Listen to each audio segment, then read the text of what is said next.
Invito a que pueda abrir su Biblia en primera carta a Timoteo, capítulo 6. Vamos a continuar con nuestra serie expositiva de la primera carta de Timoteo. Primera de Timoteo, capítulo 6. Y vamos a leer los versículos que van del 6 al 10. Versículos 6 al 10.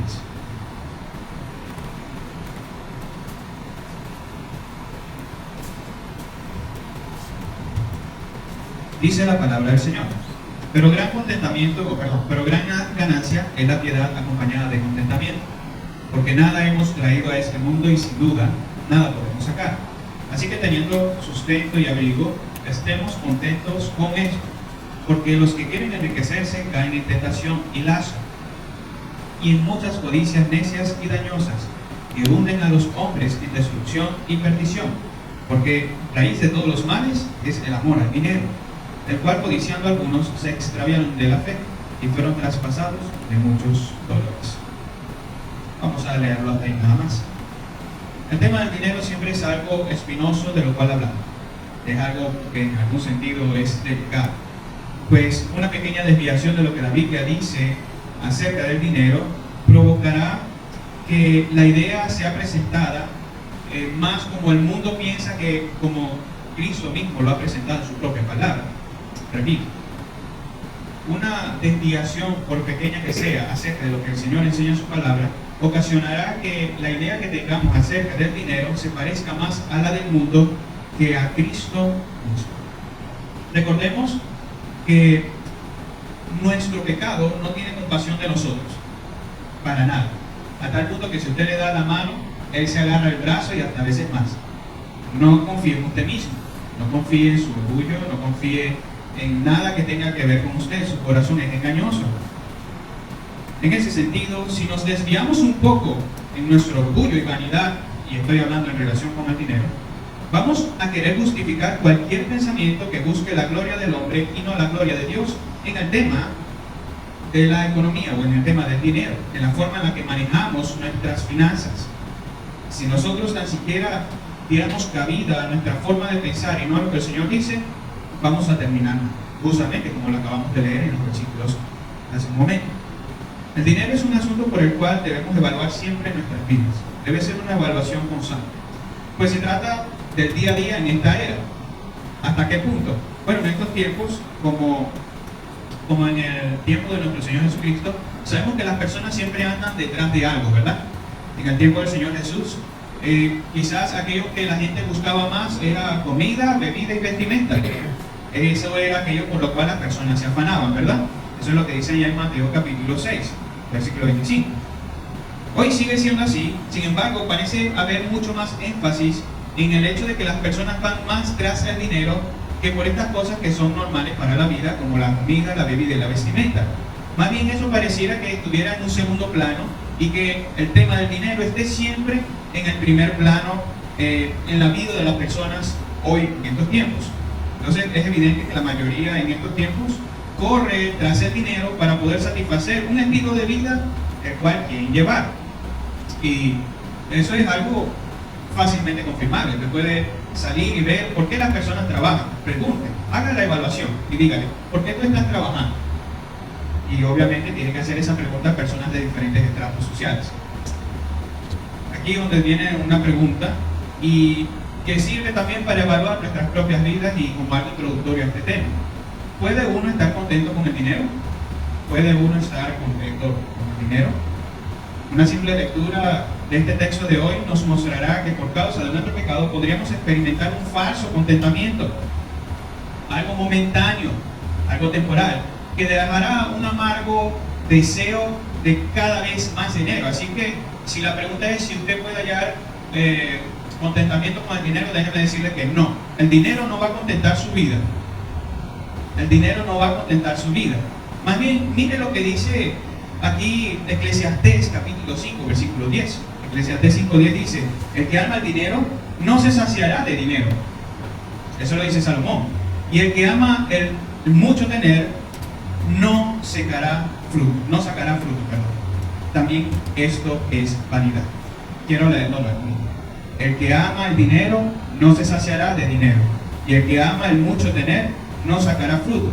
También esto es vanidad. Evidentemente el dinero no es lo que trae el verdadero contentamiento de la vida del creyente, sino la disposición que el Espíritu Santo pone en nuestros corazones con respecto al dinero. Un ejemplo claro de esta disposición es la que se evidencia en la oración de este hombre llamado Agur. Eso está, por cierto, en Proverbios capítulo 30. Le invito a que abra ahí su Biblia. Proverbios 30 del versículo 7 al 9. Mire la disposición en el corazón de este hombre con respecto a lo que tiene que ver con las finanzas o el dinero. Proverbios 30 del 7 al 9. Y usted puede imitar esta oración, ¿sabe? Cada vez que usted vaya a orar en el día a día, puede imitar esta oración. Dice así, Proverbios 30 del 7 al 9. 2 cosas te he demandado, no me las niegues antes que muera. Vanidad y palabra mentirosa aparta de mí. No me des pobreza ni riquezas. Manténme del pan necesario, no sea que me sacie y te niegue y diga, ¿quién es Jehová? O que siendo pobre, hurte y blasfeme el nombre de Dios. Esa es una oración sensata. Es como decir, tratando de parafrasearlo a nuestro tiempo, Señor, danos lo necesario de cada día. No nos hagas ricos porque nos vamos a empanecer y nos olvidaremos. Y eso es algo que suele suceder en los ricos, ¿verdad? Apenas se llenan de dinero, ¿quién es Dios? No, esto lo he alcanzado yo por mis propios méritos. Y no reconocen que aquel que da las riquezas es Dios. Pero en la pobreza que hay acerca de ellos. Lamentablemente algunos por caer en una pobreza han llegado al punto de robar, de hurtar, inclusive de matar. Obviamente la pobreza jamás va a justificar el hecho de que nosotros robemos. Atendamos entonces al verdadero contentamiento que es la piedad. Vamos a prestar atención. Hoy vamos a hablar precisamente de eso, del contentamiento de la piedad. Lo que encontramos aquí a partir del versículo 6 es una continuación de la idea que el apóstol Pablo está presentando versículos atrás con respecto a los falsos maestros. Recordará que la semana pasada hablamos de los falsos maestros, ¿verdad? ¿Y cómo terminamos el versículo 5? Vamos a retomarlo. 1 Timoteo capítulo 6, versículo 5. Dice así: disputas necias de hombres corruptos de entendimiento y privados de la verdad, que toman la piedad como fuente de ganancia. Apártate de los tales. Obviamente le invito a que usted después pueda leer los versículos anteriores. Eso lo ayuda a entender un poco más el contexto. Básicamente el apóstol está haciendo un contraste entre lo que hacen los falsos maestros con la piedad, lo que deberían hacer los verdaderos creyentes o el verdadero siervo de Dios en relación con la piedad. Ese contraste habla de la verdadera ganancia de la piedad para los verdaderos siervos del Señor. En tanto que los falsos maestros hacen de la piedad, es decir, del evangelio, una fuente de ganancia, los verdaderos siervos de Dios ven la piedad como la ganancia misma. ¿Entiende lo que estoy tratando de decir? Los falsos toman la piedad, es decir, me refiero al evangelio, como una fuente de ganancia económica. Eso obviamente es una característica de los falsos. Van a querer hacer del evangelio mercantilismo. Van a querer saciar sus bolsillos de eso. En tanto que los verdaderos siervos de Dios no buscan esto, sino que ven al evangelio como su riqueza. Y no necesariamente una riqueza terrenal, una riqueza monetaria, sino que llenan sus propias vidas de riqueza espiritual. El Señor Jesucristo mostró este principio a través de la siguiente parábola. Mateo capítulo 13, versículo 44, dice: además el reino de los cielos es semejante a un tesoro escondido en un campo, el cual un hombre halla y lo esconde de nuevo, y gozoso por ello va y vende todo lo que tiene y compra aquel campo, porque sabe que ese tesoro es mucho más valioso que cualquier otro bien que pueda tener aquí en la tierra. En esta parábola, junto con la que se encuentra en los versículos 45 y 46 de Mateo 13, el Señor Jesucristo presenta la salvación como algo escondido para la mayoría de las personas, pero tan valiosa que a las personas que les ha sido revelado el evangelio están deseosas de renunciar a todo lo que tienen para poseer ese tesoro escondido que es el evangelio de salvación. Ese es el verdadero contentamiento de nosotros y nuestra verdadera ganancia. Puede ser que usted tenga mucho dinero en esta era, en este momento, pero si usted no tiene a Cristo, usted es el hombre más pobre en todo este mundo. Contrariamente, si usted es quizás la persona más pobre en este mundo, si usted tiene a Cristo, lo tiene todo. Amén. Es así. Si usted tiene a Cristo, lo tiene todo. El contexto nos permite ver una clara diferencia entre las perspectivas que tienen los falsos maestros y los verdaderos siervos del Señor con respecto a la piedad y el Evangelio. De los que son verdaderos siervos del Señor, dice este hombre llamado Vandenberg, que si la comunión con Dios, las promesas de perdón y vida eterna son sus riquezas, entonces su vida es tan plena y rica que está contento con lo que tiene. Es decir, que teniendo el Evangelio ya es suficiente para él. Sin importar los bienes que tenga en esta tierra, él va a estar contento porque tiene lo suficiente al saber que tiene el Evangelio. Si para los creyentes la comunión con Dios, el haber sido perdonado y el tener la vida eterna es su más grande riqueza, ¿qué le va a importar el valor de las cosas que son temporales? Miren, esto en algún momento va a dejar de ser, pero la vida eterna es como ella misma dice, es eterna, no se acabará jamás. No por casualidad dijo el Señor Jesucristo: haceos tesoros en los cielos. Allí es donde nosotros verdaderamente debemos procurar tener tesoros. Contrario entonces a lo que algunos, y quizás tendríamos que decir muchos, afirman equivocadamente, el Evangelio no es para hacernos ricos monetariamente en esta tierra, para nada. Para eso no es el Evangelio, sino para que seamos enriquecidos espiritualmente de aquello que es eterno. Como dice el apóstol Pablo en 2 Corintios, capítulo 8, versículo 9. Y si usted quiere agarre un resaltador y páseselo a ese versículo. 2 Corintios 8, 9 dice: porque ya conocéis la gracia de nuestro Señor Jesucristo, que por amor a vosotros se hizo pobre, siendo rico, para que vosotros con su pobreza fueseis enriquecidos. Así que, si usted ha creído en el Señor, usted tiene que entender que una de las cosas que Cristo obró es que se humilló. Se humilló hasta el punto que aquellos que deberíamos permanecer humillados pudiésemos ser entonces exaltados en la exaltación de Cristo. Así que, si tiene a Cristo en su corazón, lo tiene todo. Hace falta que entendamos el uso que el apóstol Pablo hace acerca de este término contentamiento en el versículo 6. Vamos a leerlo nuevamente. Pero gran ganancia es la piedad acompañada de contentamiento. Es necesario que lo entendamos para que evitemos errar en cuanto a su significado. En ese contexto, contentamiento significa estar satisfecho en la circunstancia o posición de la vida. Repito, contentamiento significa estar satisfecho en la circunstancia o posición de la vida. En otras palabras, quienes han abrazado el Evangelio reconocen que su condición espiritual pasó de la bancarrota a la riqueza en el Señor. Eso es lo que sucedió. Y eso lo conocemos inclusive en el propio Sermón del Monte. Que los que han abrazado el Evangelio han pasado de la bancarrota a la riqueza en el Señor. Por lo que entonces su condición económica acá en la tierra viene a ser algo secundario o sencillamente suficiente para él. Es por eso que Pablo continúa su argumentación diciendo lo siguiente en los versículos 7 y 8. Porque nada hemos traído a este mundo, y sin duda nada podremos sacar. Así que teniendo sustento y abrigo, estemos contentos con esto. Esa es básicamente la consecuencia de estar contento con el Evangelio del Señor. De saber que si ya hemos sido enriquecidos, todo lo demás es secundario. Me refiero a todo lo demás aquí en esta tierra. Ya no va a importar los bienes que usted tenga, sabiendo que eso es pasajero y que su riqueza en el Señor es eterna. Es por este versículo que nosotros aprendemos que debemos ver un correcto equilibrio con respecto a la razón por la cual nosotros trabajamos y adquirimos riquezas. Mostremos algunas perspectivas extremistas y por supuesto equivocadas.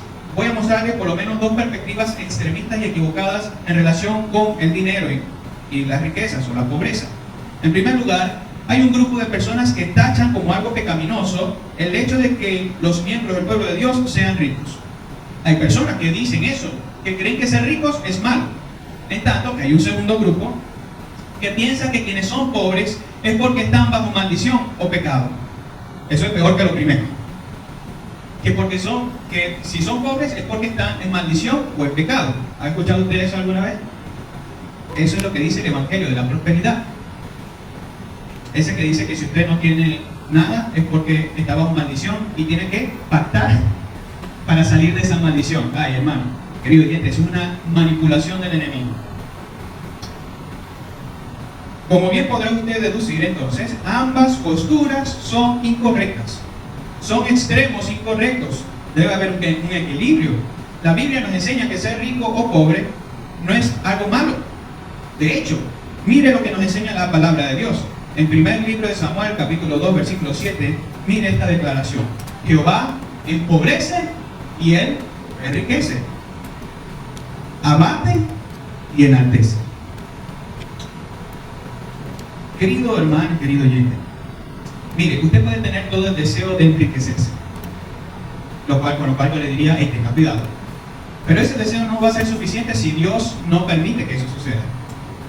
Así es claro, Dios es soberano y Él obra providencialmente para hacer rico a quien Él quiera hacerlo o para hacer pobre a quien quiera Él hacerlo. Y eso no necesariamente significa que alguien está bajo maldición o porque está siendo demasiado bendecido. Hay diferentes formas de castigo e inclusive las riquezas en algunos contextos vienen a ser un castigo para las personas. Porque el Señor, en otras palabras, quita ese freno de mano y deja que ellos pequen todo lo que quieran pecar y se olvidan de Dios. Así que en cualquiera de los dos casos, tenga cuidado con la forma en la que usted ve la manera en que Dios obra respecto de la riqueza y la pobreza. Ciertamente es del Señor enriquecer o el empobrecer. Dicho sea de paso, hubo varios personajes que formaron parte del pueblo de Dios y que fueron personas prominentes y de paso con muchos recursos. ¿Acaso tenemos que hablar de José, el hijo de Jacob? José fue un joven vendido por sus hermanos y que después vino a ser esclavo de un hombre llamado Potifar, quien era uno de los generales o el general principal del ejército del faraón en Egipto. Resulta ser que a José le iba bien en todos sus negocios, es decir, administrando bien los recursos de Potifar. Después, la mujer de Potifar engaña a José, engaña a su marido y José termina en la cárcel. Estando en la cárcel, José es encargado de los presos de darle lo necesario todos los días y halló gracia delante de los hombres, que fue bien inclusive en la cárcel, pero obviamente estando en la cárcel era una condición mala, una condición precaria. Sin embargo, a pesar de todo ello, a pesar de que Dios empobreció allí a José, más adelante, ¿qué sucedió? El Señor lo exaltó, a tal punto que llegó a ser el segundo en todo Egipto después de Faraón. ¿Acaso José no fue rico? Por supuesto que sí. ¿Y para qué Dios exaltó e hizo rico a José? ¿Para que él se llenara los bolsillos y viviera una vida tranquila? No, el desarrollo del pasaje de Génesis nos deja ver que el Señor permitió todo eso para salvar a su pueblo, para preservarlo.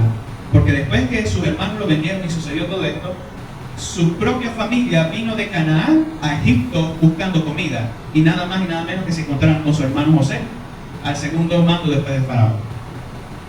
El Señor preservó a su pueblo y cumplió con la promesa que hizo Abraham. Gloria a Dios. Dios enriquece y Él empobrece. Veamos otro ejemplo. Job. Job era un hombre rico. Por cierto, Job está entre las primeras generaciones. Usted lo va a poder encontrar en las genealogías de Génesis. Así que esa historia sí es verdad. La historia de Job. Job era parte del pueblo de Dios. Job era un hombre prominente, rico. Era una persona en medio de su generación que era demasiado conocida. ¿Qué sucedió con él? El Señor le dio permiso a Satanás para que éste pudiera acabar con todas sus posesiones. Le quitó a sus hijos, le quitó sus bienes, le quitó su salud. Y es curioso que Job no dijo, Satanás me hizo todo esto. Job dijo, Jehová Dios dio, Jehová Dios quitó. Sea el nombre de Dios exaltado. El transcurso del libro de Job es que Job cada vez más es humillado. Él llega a preguntarse en una forma orgullosa, ¿por qué me está pasando todo esto? Y él quería debatir con Dios su propia causa. Más adelante, en los últimos capítulos, Dios se revela en una tormenta. Y en esta oportunidad, Job no iba a hacer las preguntas. En esta oportunidad, Dios haría las preguntas. Y le diría, ¿dónde estabas tú cuando yo formé los cielos y la tierra? ¿Cuándo me dijiste cómo yo debía hacer las cosas? Estoy parafraseando. Job dijo, calla. Fue después de todo eso que Job pudo decir, de oídas te había oído, pero ahora mis ojos te ven. Job fue enriquecido en ese momento espiritualmente porque pudo conocer a Dios de una mejor manera. ¿Y qué sucedió después? El Señor le dio el doble de lo que tenía antes. Dios enriquece y Dios empobrece. ¿Y qué de decir acerca de Salomón? Ay, hermanos, miren, si ser rico es malo, entonces Dios estuvo cometiendo pecados, ¿saben? Obviamente eso es blasfemia. Eso no es así. Ser rico o ser pobre no es algo malo. El Señor enaltece a quien Él quiere enaltecer y humilla a quien Él quiere humillar. Otro hombre que encontramos, por cierto, en el Nuevo Testamento, que era un hombre de recursos, era Bernabé. Recuerda a Bernabé, ¿verdad? Hubo personas que en el primer siglo de la iglesia, de hecho en los primeros capítulos, a causa de la necesidad, empezaron ¿a qué? A vender sus posesiones para darlo a los hermanos necesitados de la iglesia. Y uno de los que se menciona ahí en esos textos, de hecho creo que es uno de los pocos que se menciona, porque las otras personas que se mencionan son Ananías y Zafira, y ellos mintieron, que quisieron hacerse un nombre y sustraer de la venta una parte. Pero de Bernabé, que es uno de los pocos que se menciona ahí, dice que vendió su heredad. Ya de por sí eso nos muestra que tenía posesiones, tenía tierras. Y podríamos mencionar otros casos más, como por ejemplo un hombre llamado Teófilo. Teófilo en realidad era un hombre que pertenecía a los altos estratos, hermanos, y mucho más. Sin embargo, basta esto para entender el hecho de que el Señor enriquece a quien quiere. También hubo personas en la Biblia que no tuvieron ninguna heredad y eran pobres extremadamente, y no había pecado en ello. Y quizás el mejor ejemplo de pobreza que podamos mirar en toda la Biblia es el ejemplo de un solo hombre. Ese es Jesús. Usted podría esperar que el Hijo de Dios encarnado pudiera tener muchas posesiones en esta tierra. Sin embargo, no fue así. Cristo no tuvo posesiones en este mundo. Cristo vino como un siervo, y esa palabra significa literalmente esclavo. Obviamente, Él no sirvió como un esclavo de alguien, sino que sencillamente entregó su vida en servicio a su pueblo. Pero, ¿hasta qué punto era Cristo Jesús pobre? Bueno, le muestro lo siguiente. Cuando el Señor Jesucristo escuchó de una persona decir: Maestro, yo iré y te seguiré, Él en otras palabras le dijo: bueno, si quieres seguirme debes saber esto. Debes estar dispuesto a abandonar las comodidades. Y esta es la razón. Él dio su propio ejemplo y dijo: el Hijo del Hombre no tiene dónde recostar su cabeza. ¿Eso qué significa? Literalmente eso. Cristo no tenía una cama donde descansar. Cristo no tenía una casa donde ir después de haber predicado, cumplido con su ministerio durante el día. Cristo no tenía tenía una estufa, tenía una olla, se ponía a cocinar. No, Cristo no tenía nada de eso. De hecho, algunos comentarios nos muestran que Cristo era sostenido por muchas mujeres que iban y le llevaban alimento, que sostenían su ministerio. Así que alguien podría decir: no, el cristianismo se trata de ser rico. Mira a Jesús. Mira a Jesús, que fue quizás el más pobre, pero que por su obra enriqueció a los más pobres espiritualmente. Finalmente, no hay pecado en querer trabajar para tener bienes y riquezas. Espero que usted entienda eso. No hay pecado en querer trabajar para tener bienes y riquezas, pero debe tenerse una correcta disposición hacia ello. ¿A qué me refiero con una disposición? A la forma en la que usted piensa acerca de ese tema o acerca de algo. En este caso, respecto de trabajar y la razón por la que lo hace. Nosotros debemos evaluarnos y saber por qué lo estamos haciendo. Y si queremos tener bienes y riquezas, también por qué lo estamos haciendo. Debe haber una correcta disposición. Es decir, que nosotros no deberíamos trabajar para amontonarlo todo y gozar de ello, sino para ayudar a los necesitados. Si usted dice: bueno, quiero esforzarme cada vez más, quiero tener bienes, quiero enriquecerme, su disposición debería ser: quiero hacer esto para ayudar a los necesitados. No piense en usted solamente. Usted bien puede trabajar para sostener a su familia, para sustentarla, para darle todo lo necesario para la vida. Pero si eso es todo lo que usted quiere hacer, usted está errando respecto del verdadero propósito por el cual Dios hace rico a las personas, y es ayudar al necesitado. Así que ten cuidado de pensar que aquello que recibes de tu trabajo es solo tuyo y para ti, porque quien da las fuerzas para trabajar es Dios. Abandona tu orgullo. ¿Crees que lo que tienes es tuyo? De Jehová es la tierra y su plenitud, el mundo y los que en él habitan. Dios es dueño del oro y de la plata. ¿Y creen que las fuerzas que tienes son innatas a ti? Es Dios quien te ha dado la fuerza para despertar hoy. Si Dios no obrara providencialmente, tú ni siquiera hubieras podido abrir tus ojos en esta mañana. Así que, ¿de qué te vale envanecerte y creer que lo que tienes es tuyo? Que lo que tú tienes es porque tú te esforzaste y tú, o yo. No. Ciertamente hay una responsabilidad aquí en todo esto. Nuestra responsabilidad es trabajar. Pero quien nos da las fuerzas para trabajar es Dios. Observemos la instrucción que Pablo da más adelante, en ese mismo capítulo, versículos 17 y 19. A los ricos de este siglo manda que no sean altivos, ni pongan la esperanza en las riquezas, las cuales son inciertas, sino en el Dios vivo, que nos da todas las cosas en abundancia para que las disfrutemos. Así que, sí, usted puede trabajar y disfrutar de las cosas por las cuales trabaja. Sin embargo, presta atención a lo que sigue. Que hagan bien, que sean ricos en buenas obras, dadivosos, generosos, atesorando para sí buen fundamento para lo porvenir, que echen mano de la vida eterna. Y tus tesoros no son para que tú mismo puedas satisfacerte y dejar de lado a los necesitados. Por otro lado, los que son pobres, que no tienen muchos recursos o bienes en esta tierra, tengan cuidado también. Tengan cuidado de creer que no deben trabajar para obtener más recursos. Puede ser que alguien diga, no, yo soy muy pobre, ¿para qué voy a trabajar? Prefiero que me mantengan. Eso es pecaminoso. Y tenga cuidado, porque el que no quiera trabajar, que tampoco coma. Y eso lo dice el Señor, por medio del apóstol Pablo, allá en la carta a los Efesios, a los Tesalonicenses. El que no quiera trabajar, que tampoco coma. Sí, usted debe trabajar, quizás no sea de muchos recursos, pero usted debe saber que debe trabajar todavía más. Y eso es lo que entendemos cuando el apóstol Pablo dice a los esclavos, mayormente, allá en esa exhortación de Efesios 4:28, pero en general también puede tomarse para cada persona. El que hurtaba, o el que hurta, no hurte más o no robe más, sino que trabaje. Y ahí el término trabaje, y lo estudiamos el año pasado, significa, tratando de parafrasearlo en este tiempo, partirse la espalda trabajando. Eso no es trabajar, así flojo. No, es trabajar con todo su esfuerzo. ¿Con qué propósito? Seguimos leyendo Efesios 4:28.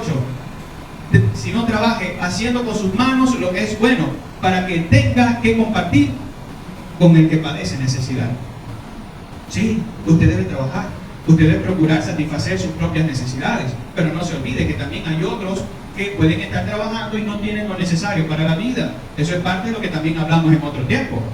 Hay personas, hermanos entre nosotros, a quienes poder apoyar, porque aunque están trabajando, aunque trabajan quizás más de 8 horas al día, no tienen para comprar todo lo necesario en su propio hogar.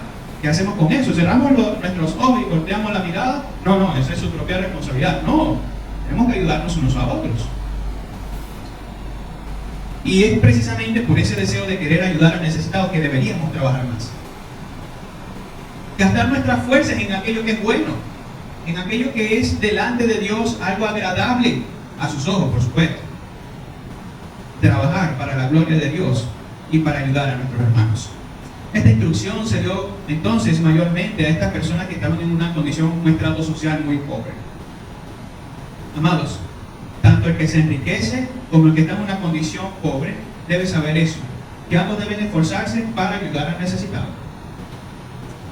Nuevamente quiero citar a este hombre Vandenberg, quien ofrece unas buenas preguntas para evaluar nuestra conciencia respecto del dinero, para ver si estamos contentos con lo que tenemos.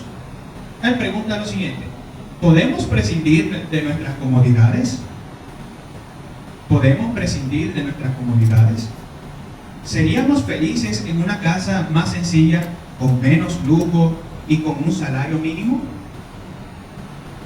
¿Estaríamos contentos con eso? ¿O, por el contrario, estamos tan atados a toda esa abundancia y nos causaría tanto dolor tener que desprendernos de todo eso que nos volveríamos infelices y desgraciados? Mira, si tu respuesta es no a las primeras dos preguntas, es probable que no estés contento con lo que ya tienes y necesites entonces atender las siguientes palabras del apóstol Pablo. Caso contrario, si tu respuesta es sí a esas primeras preguntas, que eres capaz de estar contento aunque no tengas mucho, no quiere decir que, bueno, me voy a quedar en brazos cruzados y no voy a trabajar cada vez más para ayudar a mis hermanos, para ayudar a los necesitados. Debe haber un correcto equilibrio. Pero respecto a los que dijeron no, que podrían quizás ser infelices al no estar contentos con lo que tienen, miren lo que Pablo presenta, que son las consecuencias de una perspectiva errada del propósito de las riquezas, y él hace finalmente una declaración contundente en esos siguientes versículos. Versículos 9 y 10, vamos a leer. Versículos 9 y 10. Capítulo 6 de 1 Timoteo, versículos 9 y 10. Porque los que quieren enriquecerse caen en tentación y lazo, y en muchas codicias necias y dañosas que hunden a los hombres en destrucción y perdición, porque raíz de todos los males es el amor al dinero, del cual codiciando algunos se extraviaron de la fe y fueron traspasados de muchos dolores. Naturalmente, quienes se orientan a querer obtener riquezas obsesionadamente demuestran que hay en su corazón. Es verdad aquello que dice el Señor Jesucristo: de la abundancia del corazón habla la boca. Pero también es verdad esto otro que dice, por cierto, creo que era en el mismo capítulo: donde esté vuestro tesoro, allí estará también vuestro corazón. Quiere decir que si su tesoro está en las cosas de este mundo, su corazón va a estar aquí, con lo temporal, con lo que no vale nada. Pero si su tesoro está allá arriba, donde todo es eterno, y donde no va a haber llanto, no va a haber tristeza, no va a haber nada malo, entonces su corazón está en el reino eterno y podrá ciertamente estar contento. Satanás sabe cuál es la naturaleza pecaminosa del hombre, él la conoce muy bien y se aprovecha de su debilidad. ¿Y cuál es una de las debilidades más grandes del hombre? Su amor al dinero. El amor al dinero es una de las debilidades más grandes del hombre a causa de su naturaleza. Al decir que el amor al dinero es la raíz de todos los males, sencillamente da a entender que de esta codicia derivan pecados como el robo, el engaño, inclusive el asesinato. Por favor, ¿acaso no hemos estado cansados de escuchar que una persona asesinó a otra por dinero? Es verdad aquello que nosotros vemos a veces en las noticias, que sale un grupo de personas a robar algo y que por el sencillo hecho de querer tener más, este ladrón mata a sus cómplices. Sí, ¿y qué es eso? Codicia. Amor al dinero, por lo cual roban, matan, engañan, entre otras cosas. Es importante aclarar que Pablo no está diciendo que el dinero es malo. Ojo, eso no es lo que dice el texto. El dinero no es malo. ¿Qué es lo que verdaderamente es malo y pecaminoso? El amor al dinero. El amor al dinero es lo que nosotros entendemos como algo pecaminoso. Y es lo que lógicamente desencadena las muchas codicias necias y dañosas que hunden a los hombres en la destrucción y en la perdición. Este es uno de los principios por los cuales nosotros entendemos que el azar, es decir, el querer jugar, eso tiene otro nombre, discúlpenme hermanos, pero se conoce mayormente como el azar, el apostar. Eso es pecaminoso y contrario a los principios bíblicos. ¿Por qué la gente apuesta? Hagamos un estudio rápido y lógico y obvio. ¿Acaso las personas no apuestan para tener más? ¿Y qué apuestan? Dinero. El dinero que deberían usar más bien ¿para qué? Para satisfacer las necesidades de su hogar y para ayudar al necesitado. ¿Vieron cómo este principio debe aplicarse en nuestra vida? ¿Y por qué los juegos de azar son pecaminosos? Esa es la razón. Entonces, es a causa de ese juego de azar que muchas personas se han destruido a sí mismos. ¿Cuántas personas hoy en día no han destruido su vida a causa de apostar a tal punto que han perdido todo? Una de las cosas buenas que creo que ha sucedido en este país es que cerraron todos esos casinos. ¿Se imagina usted que estuvieran abiertos? Bueno, ya hay varios por ahí. Es lamentable, ciertamente. Una sociedad donde se promueve el querer enriquecerse de forma egoísta, por supuesto que no va a llevar a nada bueno. Amados, es a causa de este mal que las personas se extravían de la fe. Es a causa de este mal que las personas abandonan al Señor, el Evangelio, y son traspasados en muchos dolores, lo cual nos lleva a pensar en la realidad que es viva y latente en las palabras del Señor Jesucristo en la parábola del sembrador. ¿Recuerdan? El sembrador salió a sembrar y la semilla cayó en la tierra, otra parte de la semilla cayó entre pedregales otro entre espinos y otro en buen terreno. Pero ¿qué es lo que dice el Señor respecto de la semilla que cayó entre espinos? Lo siguiente: los afanes de este siglo y el engaño de las riquezas y las codicias de otras cosas entran y ahogan la palabra y se hace infructuosa. Amados, es a causa de este amor al dinero que las personas se pierden. Es por causa de esta realidad que constantemente necesitamos examinar la disposición en nuestros corazones para que no nos dejemos llevar por la corriente de este mundo. Quizá sea necesario recordarnos constantemente que debemos estar contentos con lo que tenemos, despertar cada día y decir: Señor, gracias por lo que ya me has dado, gracias porque el día de ayer me sostuviste y me dices el alimento, la bebida y la vestimenta que necesitaba. Gracias, Señor. Y es también necesario que nos recordemos que debemos huir de cada oportunidad en la que podamos desear más y que podamos amar más el dinero que la propia piedad y contentar con ellos. En conclusión, para quienes aún no han creído en Cristo, deben entender que están en bancarrota espiritual, hablando de los términos económicos. El que aún no ha creído en Cristo, que no ha depositado su fe en el Señor, el que todavía no ha entendido la obra de Cristo en la cruz del Calvario, debe saber que está todavía en bancarrota espiritual y necesita de Cristo Jesús. Y solamente cuando un pecador que reconoce su condición acude al Señor, a Cristo, podrá entonces ser verdaderamente enriquecido en su gracia. Por esta razón dijo Cristo a los creyentes que estaban ubicados en esta ciudad de Esmirna, ahí en Apocalipsis 2:9. Yo conozco tus obras y tu tribulación y tu pobreza. Y entre paréntesis dice: pero tú eres rico. ¿Por qué dijo algo como eso a los creyentes? Cristo no se estaba contradiciendo al usar esas palabras, sino que solo expresó la realidad espiritual de los creyentes, que aunque eran pobres en este mundo, también o simultáneamente eran ricos en el mundo venidero, es decir, en el reino de Cristo, que está pronto a venir. Por otro lado,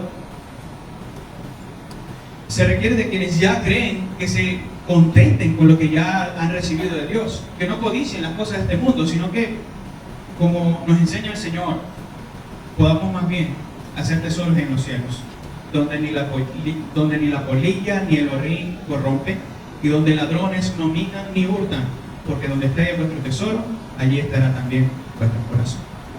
Dios nos guarde de la codicia, Dios nos guarde de una disposición pecaminosa hacia el dinero y las ganancias, y que podamos más bien honrar al Señor con nuestros bienes. Oremos. Padre eterno, a ti sea la gloria y la honra. Conocemos que tú eres Dios soberano, justo, aquel que enaltece a quien quiere enaltecer y aquel que humilla a quien quiere humillar. Y sabemos, Padre, que eres tú quien también enriquece y al mismo tiempo quien también empobrece. En tu mano está el hacer rico a las personas o el hacerlas pobres. Pero sabemos en todo esto, Señor, que cualquiera de las situaciones, cuando tú haces esto a tus hijos, realmente son beneficiados, porque nos hace poner una mirada en ti. Señor, ayúdanos a poder tener una correcta perspectiva acerca del dinero, acerca de la razón por la cual trabajamos. Concede, Dios eterno, que si hay alguna persona aquí que tiene bienes y que desea trabajar cada vez más, pueda orientar su esfuerzo a querer hacerlo para gloria de tu nombre, para satisfacer las necesidades de su propio hogar, pero también para ayudar a los necesitados. Que esto pueda ser su prioridad respecto del asunto del dinero. Pero, Señor, guarda también a nuestros hermanos de tener esta codicia pecaminosa, de tener este deseo de enriquecerse para querer disfrutar de los deleites de este mundo. Que su deleite pueda ser la piedad siempre, Señor. Pedimos para que los que aún no han creído y permanecen en bancarrota puedan entender su estado y puedan, Señor, ser bienaventurados al venir a Cristo Jesús para ser perdonados. Glorifícate, oh Dios, a través de la salvación de los hermanos. Te lo rogamos. En Cristo Jesús. Amén.